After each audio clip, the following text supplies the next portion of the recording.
Bonjour, bienvenue à tous pour une nouvelle vidéo de Gladys Astiti.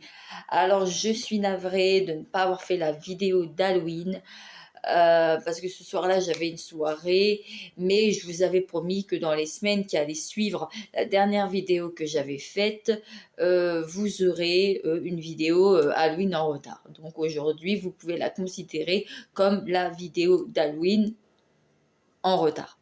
Bon, forcément, il n'y a pas la déco d'Halloween chez moi. J'ai pas le chapeau de sorcière que j'avais le jour d'Halloween parce que, comme vous voyez, on est assez proche de Noël. Donc, je vais pas je vais pas, on va oublier le décor et le déguisement, mais les histoires sont là et aujourd'hui, je suis là pour vous les raconter. Donc, en fait, les histoires que je vais vous raconter, je vais vous en raconter quatre. C'est quatre histoires que j'ai vues, que j'ai entendues, que j'ai vu les témoignages. Et franchement, la plupart des histoires m'ont foutu un frisson dans le dos. Et c'est pour ça que je tiens à vous les raconter. Parce que quand j'ai vu ces histoires, je me suis dit, il faut que je les raconte. C'est trop ouf et c'est trop effrayant pour que ça ne soit pas raconté. Donc, je vais commencer par la première histoire. Je précise, avant de commencer la première histoire, toutes les histoires sont paranormales. Ce ne sont que des histoires qui sont basées sur le paranormal. Donc, pour ceux qui aiment le paranormal, vous êtes servis. Et puis pour ceux qui n'aiment pas le paranormal, allez voir d'autres vidéos où je ne parle pas de paranormal. Voilà. Alors, ma première histoire, ça va être l'histoire de Jean. Jean, c'est un gardien de nuit dans une casse automobile. Donc une casse automobile, pour ceux qui ne savent pas ce que c'est un grand terrain où tu reçois les voitures qui sont cassées et que le propriétaire n'a pas pu réparer, et les voitures qui sont cassées parce qu'il y a eu malheureusement un accident. Et c'est ce qui se passe ce jour-là. Jean va recevoir une voiture accidentée. Et il est aussi en collaboration, parce que vu qu'il reçoit beaucoup de voitures accidentées, il est aussi en collaboration avec la police. D'accord ? Il reçoit une voiture accidentée ce jour-là. Et le policier, en même temps que la voiture est déposée, lui explique que la victime était morte sur les lieux, mais que les secours ont réussi à la réanimer, mais que malgré ça, elle est dans le coma et qu'il pense qu'elle a très très peu de chances de survie. Quelques jours après, Jean reçoit la visite du mari de la victime. Et du coup, parce que c'était une femme, je ne sais pas si je l'ai précisé, donc le mari vient à la casse pour récupérer les effets personnels de sa femme, qui était restée dans la voiture. Il récupère les effets de sa femme et dans tous ces effets, il y avait le téléphone de sa femme. Et au moment de partir, le téléphone du mari il sonne. Le mari regarde son téléphone. Et là, on va dire que c'est pas très normal ce qu'il voit, parce que en fait, ce qu'il voit, c'est que c'est sa femme qui l'appelle. Mais c'est pas possible, parce que sa femme, elle est à l'hôpital, elle est dans le coma, et en plus, le téléphone de sa femme, c'est le mari qui l'a. Il vient de le récupérer dans la voiture. Donc, autant dire que c'est pas très normal. Mais Jean va essayer de trouver une raison rationnelle à ça, en disant que peut-être que le dernier numéro que la femme a composé avant son accident, c'était son mari, et que le téléphone, en étant dans la poche ou quoi, a automatiquement composé le numéro du mari et a appelé le mari. Voilà. Et d'ailleurs, sans surprise, le mari va répondre, mais il n'y aura rien au bout du film. Bon, le mari s'en va. Jean nous explique que pendant plusieurs jours, il n'y a rien à signaler. Jusqu'au moment où il y a des choses un peu bizarres qui commencent à se passer. Donc la première chose, c'est que il va faire un soir, il est en train de faire une ronde de la cour où il y a toutes les voitures et il va remarquer que le grillage est ouvert. Et ça l'intrigue parce que déjà il l'a fermé et en plus de l'avoir fermé, en général, c'est fermé à clé. Donc, il n'y a pas de raison que ça s'ouvre tout seul. Mais il se dit que c'est pas grave, que c'est peut-être son anus. Enfin, vu qu'il travaille de nuit et que forcément il dort pas beaucoup, il se dit c'est peut-être moi qui suis en manque de sommeil. Donc, il ferme le grillage et puis il n'en parle plus. Et le lendemain, il y a autre chose qui se passe. Il refait une ronde comme il fait tous les soirs. Et là, il voit que la portière de la voiture accidentée de la jeune femme est ouverte. Et là, autant vous dire qu'il est sûr et certain que c'est pas normal parce que quand le mari est venu récupérer les effets personnels, il se rappelle pertinemment d'avoir fermé cette porte. Donc du coup, là, il est sûr qu'il y a quelque chose qui va pas. Et vu qu'il ne fait pas confiance à ses yeux, il se dit, je vais aller checker les vidéos de surveillance au cas où. Il regarde des vidéos de surveillance et il voit sur les vidéos de surveillance la voiture de...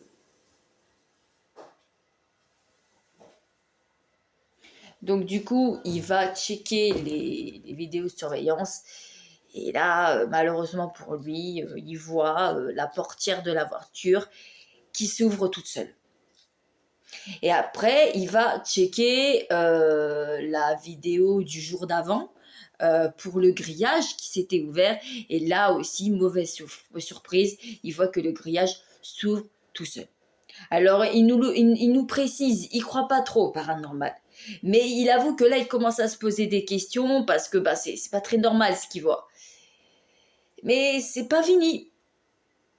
C'est très loin d'être fini.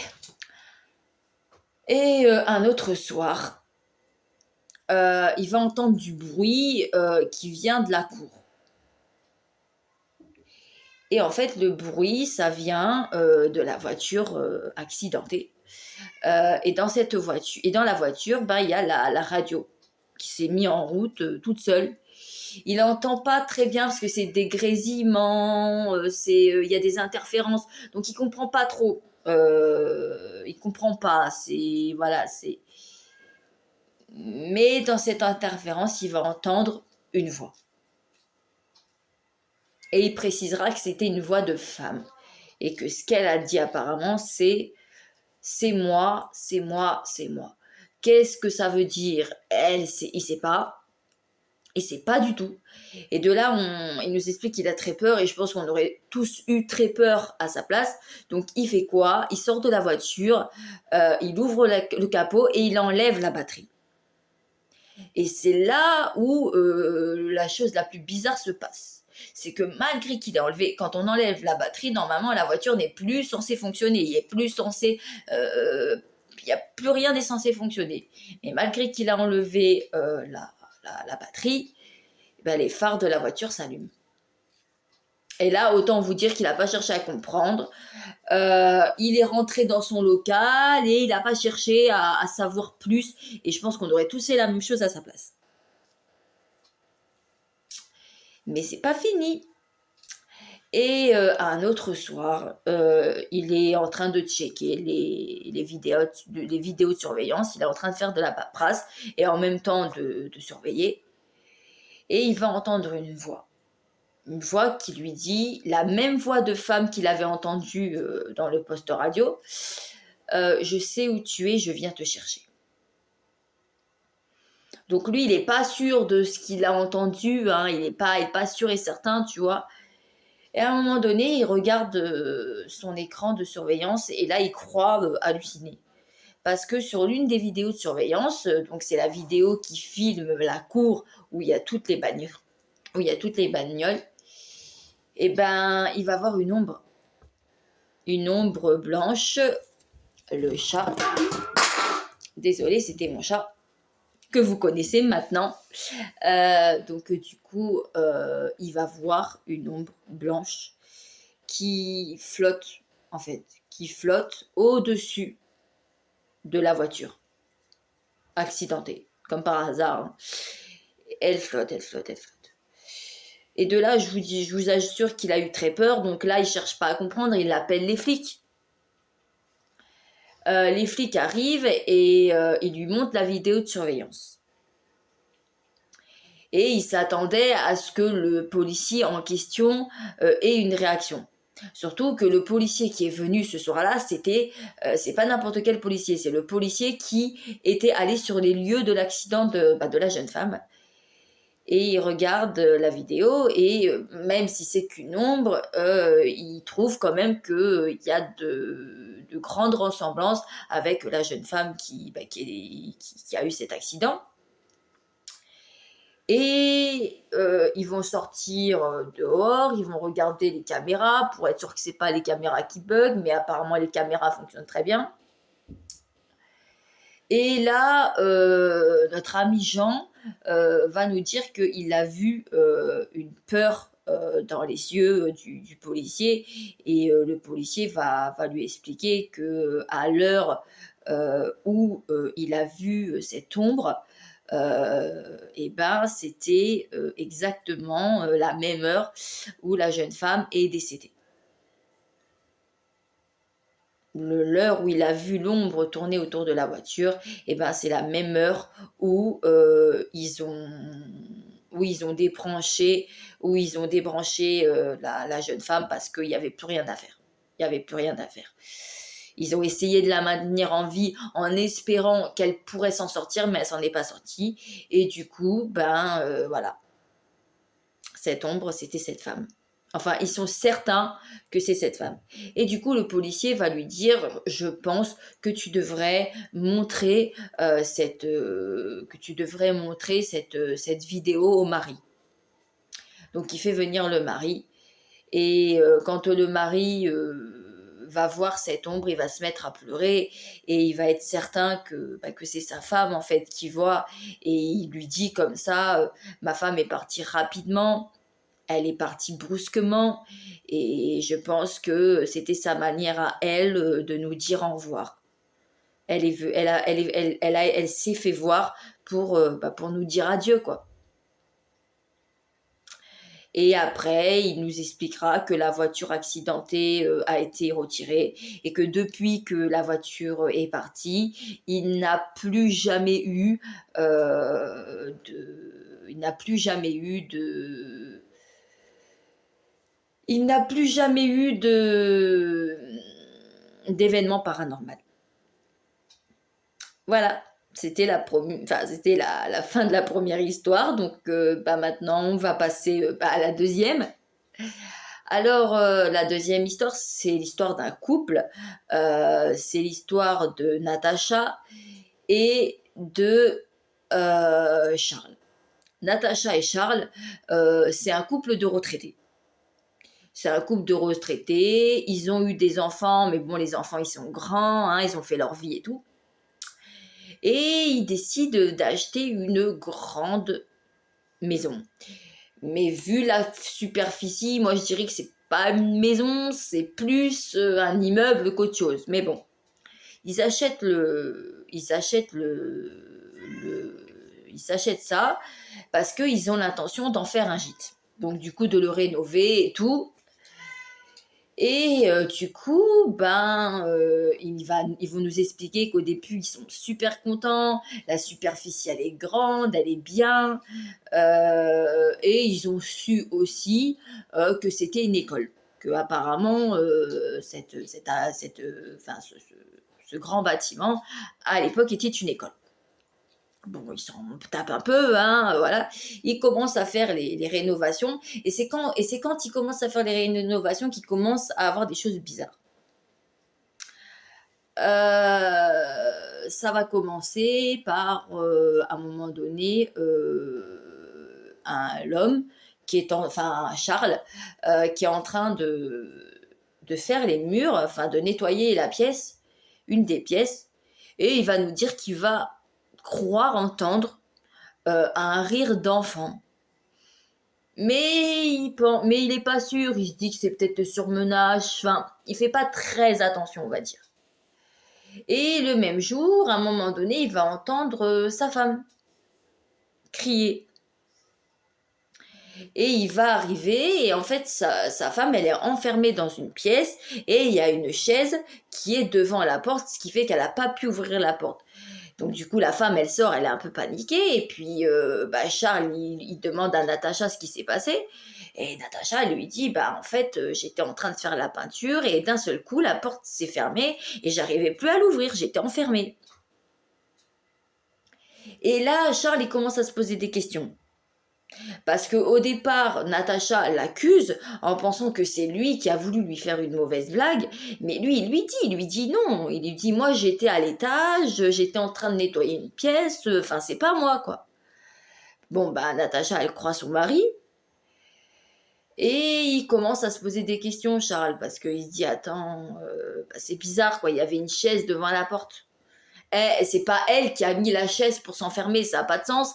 Et c'est pas moi qui l'ai fait, vu que moi j'étais en haut. Bon. Donc de là, il commence à se poser des questions.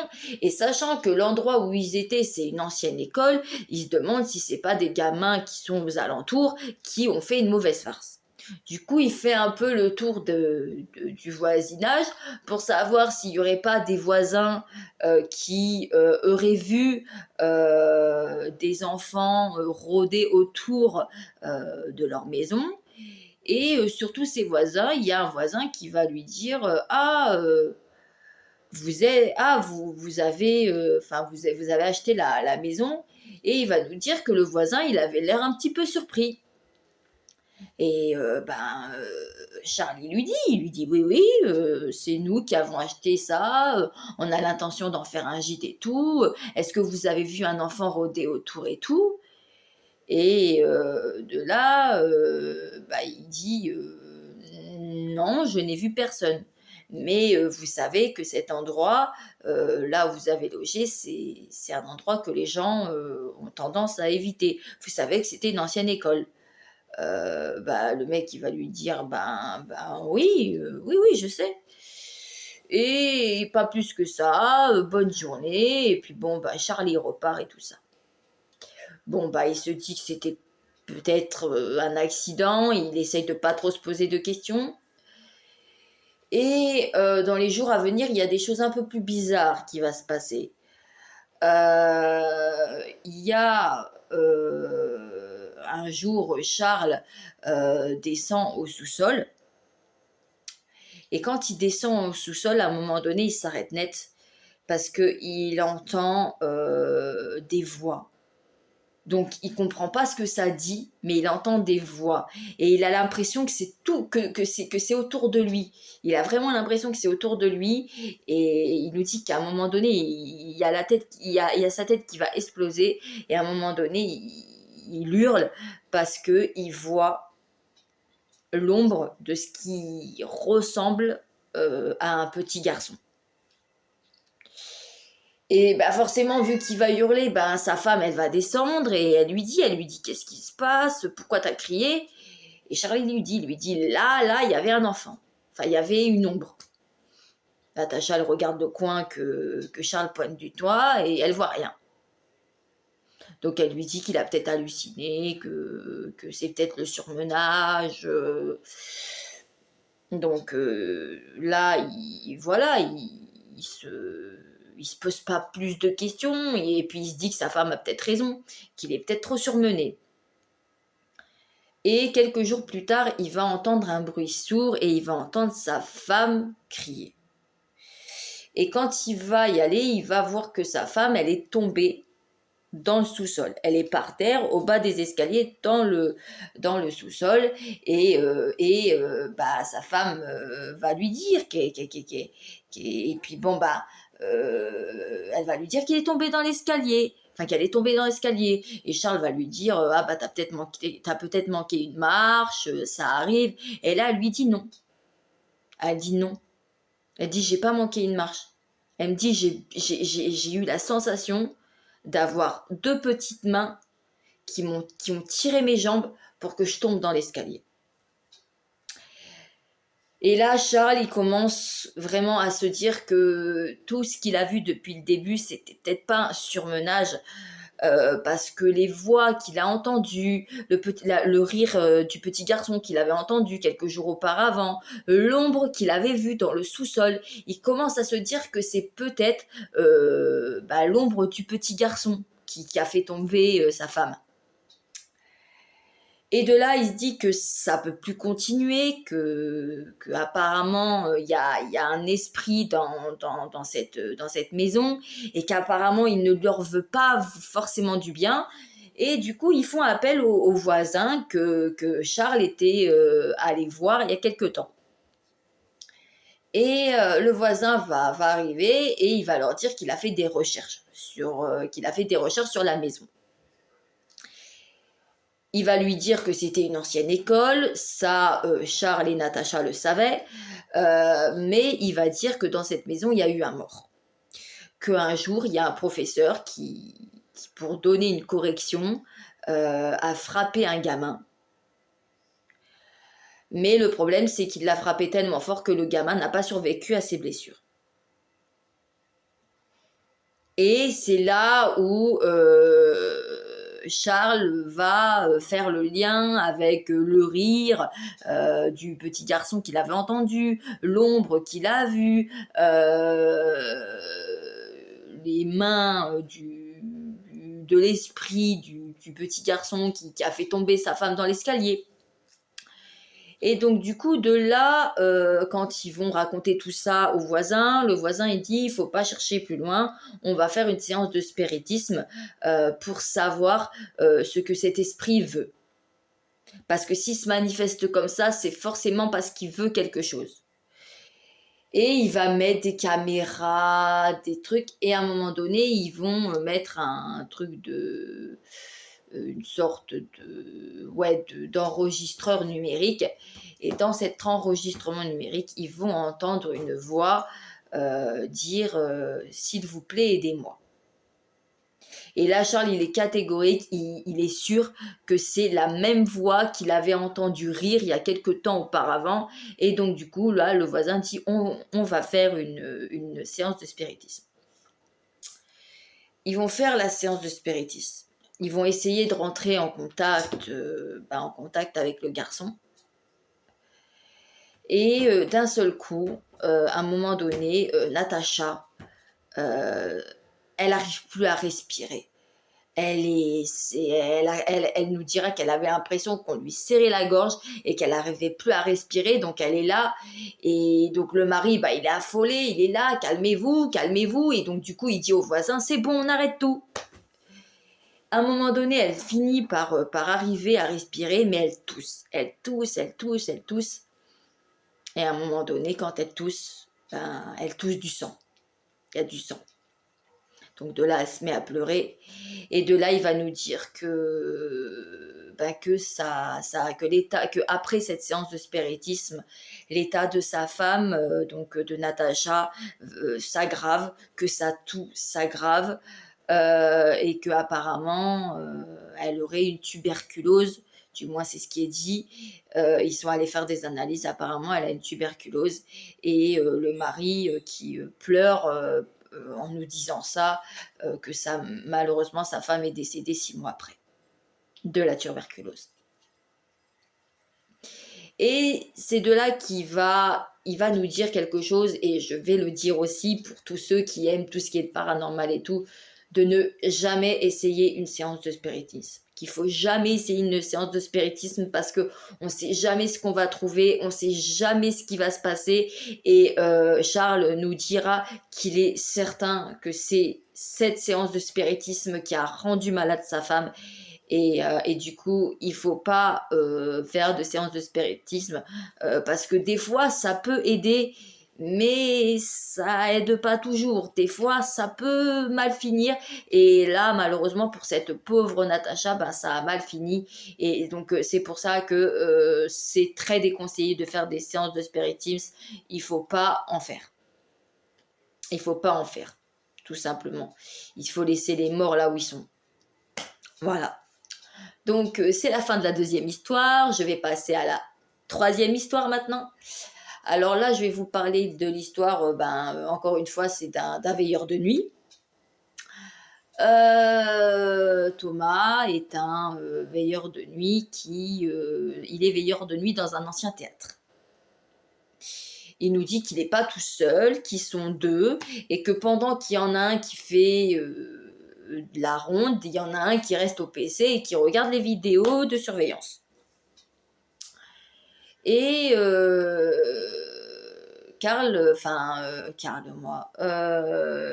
Thomas va nous dire qu'il va faire le tour, il fait sa ronde,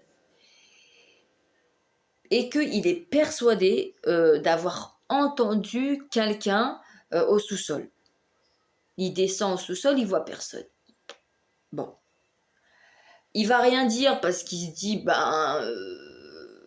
je vais leur dire quoi, que j'ai entendu un bruit et que je suis allé voir et qu'il n'y avait personne. Alors il dit rien. Il va nous dire que pendant quelques temps, il se passera rien et que tout ce qui s'est passé, et que son truc de la dernière fois, c'était rien. Mais il va nous dire que ça va s'empirer amplement.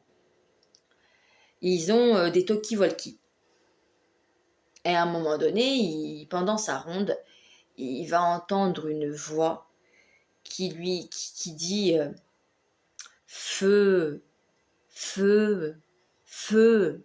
Alors de là, au départ, Thomas, il pense que c'est son collègue qui lui fait une blague. Alors il lui dit, arrête tes conneries, arrête tes conneries. Et son collègue, il va lui dire, mais j'ai rien dit du tout. Quelle connerie, de quoi tu parles? Et puis, à un moment donné, en faisant sa patrouille dans le sous-sol, il va entendre une porte qui claque. Et il y va, et il y va, et il voit la porte qui croyait avoir entendu plaquer, qui s'agite, comme s'il y avait quelqu'un derrière qui essayait de l'ouvrir. Lui, il essaye de l'ouvrir, elle est fermée. Bon. Et de là, il va remonter et puis il va parler, il va le dire à son collègue. Il va dire j'ai entendu une voix étrange qui venait de mon talkie-walkie. J'ai entendu une voix étrange qui venait de là et j'ai vu la porte du sous-sol s'agiter comme s'il y avait quelqu'un qui la secouait dans tous les sens. Et du coup, son collègue et lui vont décider de descendre pour voir ce qui se passe. Et ils expliquent qu'ils vont entendre une très très grande odeur de feu, de fumée. Et ils vont essayer d'ouvrir la porte du sous-sol, elle est fermée, et d'un seul coup, elle s'ouvre toute seule. Donc, Thomas, il n'a pas trop envie d'y aller, mais son collègue lui dit qu'il faut quand même qu'ils aillent checker pour voir. Donc, bon, il n'est pas rassuré, mais il y va quand même. Et quand ils vont sentir une très très grosse odeur de fumée. Et en plus, ils vont sentir une très grosse vague de chaleur qui vient de la salle de la salle où il y a les chaudières. Et d'un seul coup, tout s'arrête. Il n'y a plus d'odeur, il n'y a plus de chaleur. Thomas, il va toucher la porte de la salle où il y a les chaudières, elle est froide. Donc du coup, ils n'ont pas trop envie de s'attarder, donc du coup, ils dégagent et ils partent. Et quelques jours plus tard, ils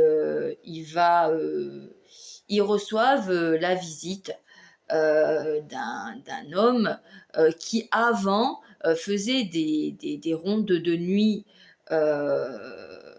des rondes de nuit au théâtre et qui a demandé à être transféré en journée parce que lui aussi, il a vécu des choses pas très normales. Et du coup, Thomas, il va essayer d'en savoir plus. Il va essayer de savoir qu'est-ce que ce mec a vu, qu'est-ce que ce mec a vécu. Et là, le mec, il va lui dire que malheureusement, il y a quelques années, un surveillant oui, un surveillant de nuit est décédé dans la salle des chaudières à cause d'un incendie. Qu'il y a eu un incendie qui s'est déclaré à la salle des chaudières et que malheureusement le malheureux n'a pas pu sortir à temps pour se sauver, quoi. Et il va même lui montrer la coupure d'article qui résume l'accident. Et je crois que c'est le lendemain, il va en parler à son collègue de ce qui se passe. Et en plus, sur la parure de journal, c'est écrit que ça s'est passé un 9 juillet. Et il se trouve qu'aujourd'hui, ils sont le 9 juillet. Et il dira que ça fait que aujourd'hui, jour pour jour, ça faisait 60 ans que ce mec était décédé. Et il n'a pas parlé de fantôme à son collègue parce qu'il avait un peu peur d'être pris pour un fou. Mais il nous expliquera que quand il a raconté cette histoire à son collègue pensait la même chose que lui. Donc du coup, son collègue, il dit, bon viens, on va aller voir dans la chaudière. Et du coup, ils descendent, ils vont au sous-sol. Il rentre dans la salle de la chaudière, il voit que c'est un endroit très très vieux, que la chaudière elle n'a pas fonctionné depuis un long moment.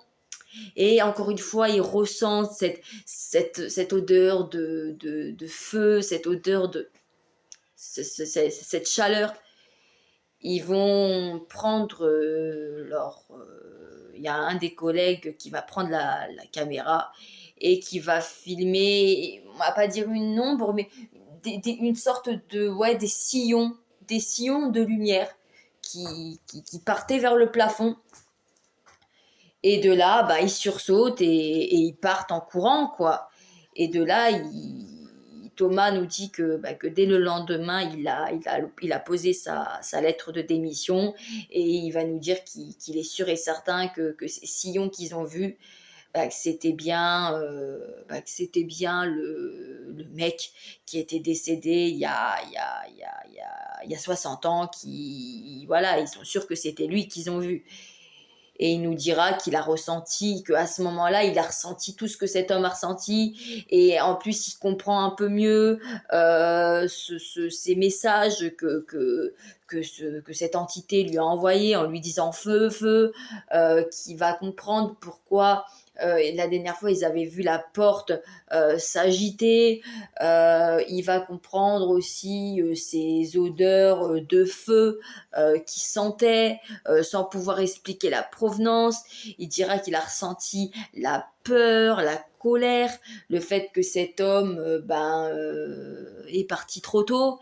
Et du coup, il va nous dire qu'il a démissionné parce qu'il se sentait plus en capacité d'assumer ce travail. Et je pense qu'on peut parfaitement le comprendre. Je pense qu'on aurait tous fait pareil à sa place. Voilà. Donc la troisième histoire est terminée. Nous attaquons la quatrième et la dernière histoire de cette vidéo. Alors là, c'est l'histoire de Rick. Rick, c'est un mec très rationnel. Hein. Il le dit dès le début que c'est quelqu'un de très rationnel qui croit pas à tout ce qui est esprit et tout. Mais un jour, il reçoit l'appel d'un de ses collègues qui lui dit que apparemment il y a une femme qui les a contactés parce que apparemment son appartement serait hanté. Rick, il va nous dire qu'il y croit pas du tout. Mais bon, ça le fait rire. Donc, pour s'amuser, il dit à son collègue, ouais, bon, vas-y, on va y aller. Ils se rendent à la maison de Vanessa. parce qu'elle s'appelle Vanessa. Et ils vont ils vont la filmer. Et elle va parler. Elle va dire que au début, quand elle est arrivée ici, tout allait bien, mais que petit à petit, il y a eu des choses qui se sont passées. Elle dit que elle aurait vu des orbes, donc les orbes, je sais pas si vous voyez, c'est des sortes de ronds, des ronds lumineux, que elle entend des bruits dans le grenier, que son fils ne peut plus dormir seul la nuit, qu'il a même peur quand il est dans sa chambre, qu'il est obligé de dormir avec elle. Et elle va nous dire, elle va dire, les orbes, il n'y a rien qui peut provoquer ça, je vois rien, il n'y a rien de rationnel là-dedans. Et puis, ben, elle est en train de parler et Eric, il va nous dire que il la croit pas en fait. Il la croit pas. Il pense qu'elle est juste enfin qu'elle a juste des hallucinations en fait. Mais il admettra quand même que dans l'appartement, il y a quand même un malaise. Un malaise. Il saurait pas l'expliquer, mais il y a un malaise. Et donc du coup, bah, il laisse la femme parler. Il laisse la bonne femme parler et à un moment donné, bah, il lui dit bon bah écoute et la femme va dire que elle a un balancier, un fauteuil qui se balance et que des fois ça lui arrive même de voir un homme se balancer dans le balancier. Comme il nous a dit, Rick il la croit pas, mais il lui dit regardez, je vous donne une vidéo et vidéo avec appareil photo. Dès que vous voyez ou que vous entendez ou que vous sentez une présence, vous prenez en photo. Et si vous pouvez me prendre en photo l'homme qui est dans le balancier, c'est encore mieux, donc prenez-le moi en photo. Et quelques jours plus tard, ils vont revisionner la vidéo de la femme, l'interview. Et le collègue de Rick, il interpelle Rick en lui disant mais attends, t'as vu ça? Alors Rick, il regarde la vidéo, il dit non, rien. Et du coup, ils vont mettre la vidéo au ralenti. Et ce qu'ils vont voir, c'est qu'au début du témoignage, au début de la vidéo, pendant que la femme est en train de parler, ils voient une forme blanche qui passe derrière la femme. Et c'est ultra rapide, hein. C'est pour ça qu'ils ont dû mettre au ralenti pour voir cette ombre blanche qui passait derrière la femme. Et Larry qui va nous dire qu'il ne comprend pas parce qu'il était en face de la femme quand elle était en train de parler. Et cette fameuse ombre, il n'a pas vu. Et au même moment, ils vont recevoir les photos que la femme a prises. Et elle a pris une photo dans la cuisine et sur la photo, on voit des formes blanches. On voit juste des formes blanches. Et donc du coup, ils vont retourner chez Vanessa pour lui dire ce qu'ils ont vu. Mais cette fois-ci, ils y vont à trois. Il y a un collègue à eux qui va venir en plus de lui et de son collègue. Ils y vont à trois. Et quand ils y vont, la femme, elle est très paniquée, hein, elle est très paniquée. Et elle dit, c'est dans le grenier que j'ai entendu des bruits, j'en suis sûre. Bon. Et ils vont monter donc Rick va monter dans le grenier. Il nous dira que lui, de lui-même, il se disait qu'il était seul, qu'il était sûr d'être seul, mais qu'au fond de lui, il n'était pas sûr d'être seul dans ce fameux grenier. Et à un moment donné, il a son appareil photo qui est autour de son cou avec une sangle. Et d'un seul coup, il va entendre son appareil photo se faire projeter par terre. Comme si quelqu'un était venu, lui avait pris l'appareil photo et l'avait arraché violemment. Donc du coup, de là, il y a l'ami qui les a accompagnés qui monte, qui récupère l'appareil photo. Et Rick nous dit qu'à un moment, il a été pris, il y a une corde qui s'est mise autour de son cou et qu'il avait l'impression qu'on tirait sur ses pieds pour que la corde se serre au cou, et du coup il était là, il était en train d'étouffer, et heureusement qu'il n'était pas seul et qu'il y avait l'ami qu'ils ont accompagné. L'ami lui a enlevé la corde du cou et ils sont descendus du grenier direct. Et donc de là, Natacha et l'ami, ils savent pas trop ce qui se passe, ils posent des questions et ils vont remarquer la trace de sillon, la trace de la corde qu'il avait autour du cou. Et il va dire, mais j'avais vraiment cette sensation qu'on me tirait par les pieds pour que le lien se resserre contre ma gorge et me tuer, quoi. Et donc du là, il est un peu perturbé, ce qu'on peut comprendre. Et il y a un mec qui lui dit c'est un nœud marin. Mais à ce moment-là, Rick il lui dit mais on s'en fout que ça soit un nœud marin ou quoi. Le plus important, c'est que la chose qui est là-haut, parce que maintenant il est persuadé qu'il y a quelque chose, la chose qui était là-haut voulait me tuer. Elle a tiré sur mes jambes, elle voulait me tuer. Donc du coup, de là, il se barre et ils disent à Natacha de faire pareil. Et enfin, de Vanessa, pardon. Ils disent à Vanessa de faire pareil. Et du coup, Vanessa va déménager. Quelque temps après, elle va annuler son bail et elle va partir. Parce qu'elle aussi, elle ne peut plus vivre comme ça. Et malheureusement, c'est pas la fin de l'histoire, elle va les rappeler en leur disant qu'elle a la sensation que ce qu'il y avait dans son appartement l'a suivi dans son nouvel appartement, parce que cette fois-ci, elle a revu l'homme se balancer sur sa chaise balançoire là. Alors du coup, Rick et son ami, ils y retournent pour voir ce qui se passe. Et du coup, dès qu'ils arrivent, la femme, Vanessa, leur dit qu'elle veut faire une séance de spiritisme. Elle veut faire une séance de spiritisme. Elle veut savoir qu'est-ce que ces esprits veulent. Ils vont faire la séance de spiritisme, ils vont commencer à parler, à demander à l'esprit de savoir s'il est là et qu'est-ce qu'il veut en fait. Et à ce moment-là, Rick va nous dire qu'il va se sentir projeté en arrière, comme si quelqu'un avait sauté violemment sur lui pour le plaquer à terre. Il va se retrouver par terre. Et au même moment, il voit le balancier se balancer tout seul. Et de là, il nous dit que Vanessa, elle va péter un plomb, qu'elle en a marre et qu'elle va prendre une hache et qu'elle va démolir le siège balancier, quoi, en lui disant laisse-moi tranquille, va-t'en.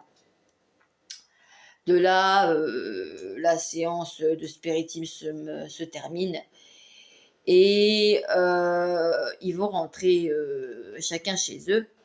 Et Rick, pas Rick, mais l'ami de Rick va faire des recherches quand même, parce que l'histoire que que le nœud qu'il avait eu autour de la gorge, que le fait que ça soit un nœud de marin, pour lui, c'est pas anodin, donc il a quand même envie de faire des recherches pour savoir ce que c'est, quoi. Et il va savoir qu'avant d'être une maison, c'était un port. Et que le père, que un homme, c'était un père et un fils, et le père voulait absolument que le fils s'occupe, soit marin à son tour, mais le fils ne voulait pas, le père était très autoritaire, il lui a pas laissé le choix, et il s'est pendu.